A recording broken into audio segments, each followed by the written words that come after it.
Hello, I'm Chris Bottger and welcome back to Novel Album Review. Today, I'm going to be reviewing Electric Light Orchestra's 1974 live album, The Night the Lights Went On in Long Beach.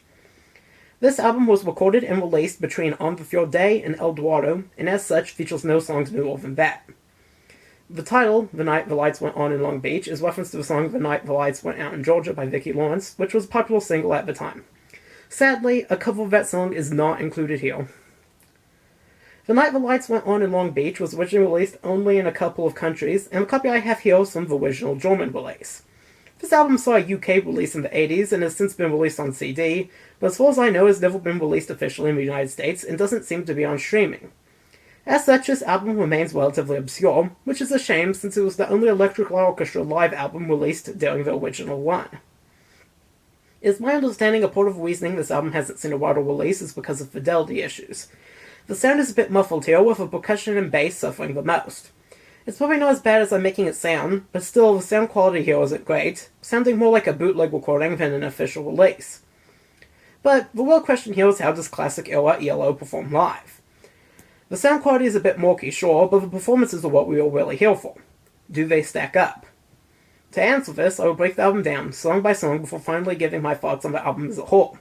I'd like to encourage everyone to bear with me and watch through the end. Now, without further ado, let's hop right into it. Daybreaker is an instrumental piece originally from On the Fjord Day. The performance of Daybreaker on The Night the Lights Went On in Long Beach sounds very similar to the studio version. The string and synthesizer parts in particular sound very good here. I don't know for sure how overdubbed this album is, but if this is an accurate representation of what Electric Light Orchestra played live, then they have managed to replicate this song surprisingly well given the song's complexity. Showdown is another track that was originally off On the Fjord Day. This song was a recent success for the band around the time The Night the Lights Went On in Long Beach came out, and as such its inclusion here makes sense. This song is also delivered really well, with Jeff Lynne's voice sounding good live and the string section is in great shape here. The only problem I have with this performance is the backing vocals are a bit overpowering and not delivered as well as they could have been. After Showdown, Electric Light Orchestra goes into a long instrumental section during which they play quite well. It's not the most notable thing ever released, but it works well here. After this, we have a performance of the Beatles song Day Triple. ELO has always been a Beatles-adjacent band, starting out with heavy Beatles influence and ending with Jeff Lynne's continuing collaborations with the Beatles. As such, this cover does click pretty well. It's not as good as the original, but works as a live performance. Other than some spacey synth at the start, this starts out as a pretty straight cover.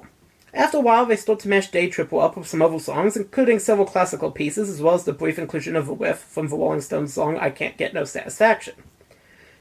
The live wind-out of Day Triple with a big finish is also pretty good, a different sound than on the original single.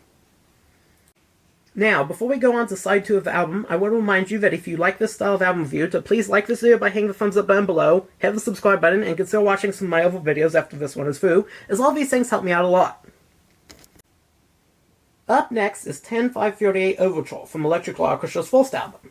This live performance is a good one. The backing sounds great, as does Jeff Lynne's lead vocal. The main difference in the studio version is here there's no artificial distortion on the lead vocal.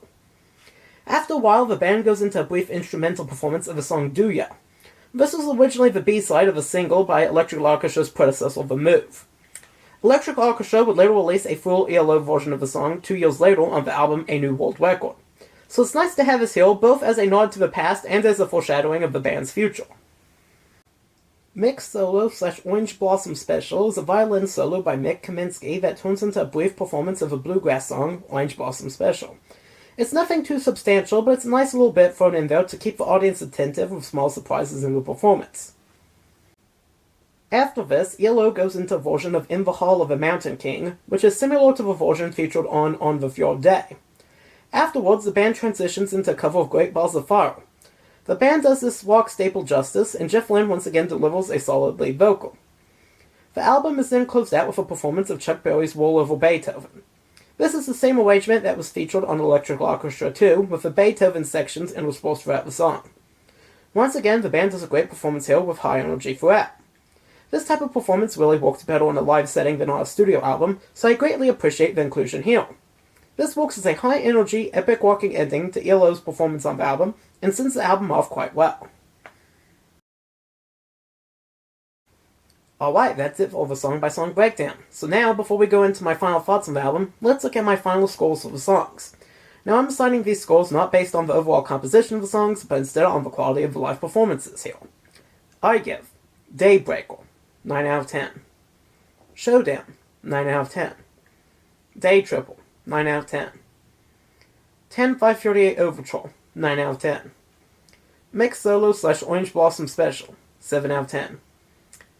In the Hall of the Mountain King / Great Balls of Fire, 8 out of 10. Roll Over Beethoven, 9 out of 10. This album highlights an interesting period in Electric Light Orchestra's development. The rocky period after the departure of Roy Wood, but before Kelly Gurkut joined the band. ELO already had 3 good albums, but only had 3 singles that were really of a commercial quality. The material here is admittedly not the best lineup of songs for a live album. Showdown and 10-538 Overture are the only true ELO classics to be featured here. It was early days for the band, and they didn't have many hits under their belt at this point, so I really can't fault them for this. I do like the earlier, more prog rock era of ELO, but I think they could have squeezed a Mama Ma Belle in there somewhere. But still, throughout the night the lights went on in Long Beach, Electric Light Orchestra consistently delivers very polished performances. Their cover of Day Triple is delightful, and their version of Roll Over Beethoven works better here than on the original studio album. It's a real shame the sound on this album isn't better. This is actually quite good. It showcases the band flawlessly pulling off some complex songs, and they sound like they were having a great time while doing it. Without the sound issues, I'd probably give this album an 8 out of 10. But for this version with fidelity issues, I think it's fair to knock that down a bit. This is still a very enjoyable album, but is a bit of a constant annoyance straining to hear just a little bit more of a percussion or bass guitar. As such, I'm giving The Night the Lights Went On in Long Beach a score of 7 out of 10. And as always, before we go, I do of course want to look at the sleeve design. So, as I said earlier, this is the original German sleeve design. The UK version that came out in the 80s had a kind of a different vibe to it, and I'm not really sure what the CD releases look like, but this is the original. So, we've got this kind of 50s pulp horror style going on here. It's a choice. Nothing really classical or orchestra about it, but it's a choice. That's the front. Back has some stuff, palm trees and whatever. Kind of a nice sky. I do kind of like it. It's quite stylized. You've got a picture of a band. My cover has a little bit of damage there, but that's fine. It is in a gatefold sleeve. You've got really nice kind of art then with pictures of the band in here. Quite nice. Pretty good packaging on this album. The front cover maybe isn't the best. It's not as good as Electric Light Orchestra's main albums, although honestly the first 2 albums kind of varied in terms of quality of the front cover anyways. But you've also got a liner here. This one's pretty beat up, a little bit dirty. This is a Warner Brothers Reprise liner. As I said, since this is an import, this might be a little bit different than what you see in the US or the UK. And of course, we also have the record. The record is on the regular old Warner Brothers kind of label, which isn't really what we normally see with Electric Light Orchestra. Usually they're on United Artists or Jet label, although they're also on CBS towards the very end of their original one. So you don't usually see them on just the plain Warner Brothers label. So yeah, there it is. The Night the Lights Went On in Long Beach. So, if you made it all the way through this video, I want to thank you for watching. I really appreciate it. Be sure to give me a like and a subscribe if you aren't already subscribed. Once again, thanks for watching. I hope you watch some of my other videos. Have a great rest of your day. See you next time.